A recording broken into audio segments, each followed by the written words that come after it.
Ça arrivera peut-être un jour. Autre genre de ras-le-bol, celui des commerçants de Perpignan. Ils étouffent et cherchent des solutions pour faire revenir les consommateurs au cœur de la ville.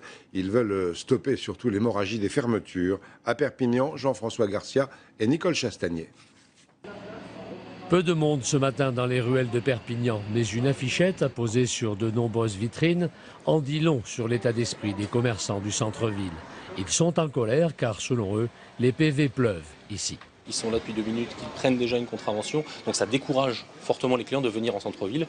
Et donc nous, commerçants, mais forcément, il y a une certaine désertification qu'on constate. Donc ce qu'on aimerait, c'est que des mesures soient prises. Qui permettent notamment à la clientèle de se garer plus facilement en construisant 1 ou 2 parkings supplémentaires non loin de là.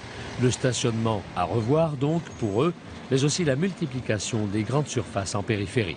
Arrêtons d'agrandir les grandes surfaces, d'en mettre un peu partout. Hein, ça, il faut peut-être aussi, c'est un sujet sensible, mais si ça rapporte à une commune, ça ne nous rapporte pas à nous. D'autant plus inquiet qu'il est paradoxalement difficile d'ouvrir un commerce dans ces rues. Les prix des loyers sont exorbitants. Dans une rue où il y a très peu de commerce, le premier prix d'un loyer est de 2 300 € le mois. Quand vous débutez, vous ne pouvez pas payer 2 300 € par mois de loyer.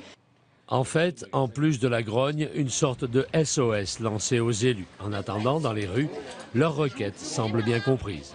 Il y a plein de petits commerces, donc ça serait agréable d'aller faire un peu de shopping, mais bon, là, pas se garer, en fait, ça revient cher du shopping avec les amendes et tout. C'est pas l'endroit où on prend le plus de PV, mais entre la côte et le centre de Perpignan, c'est le plus difficile.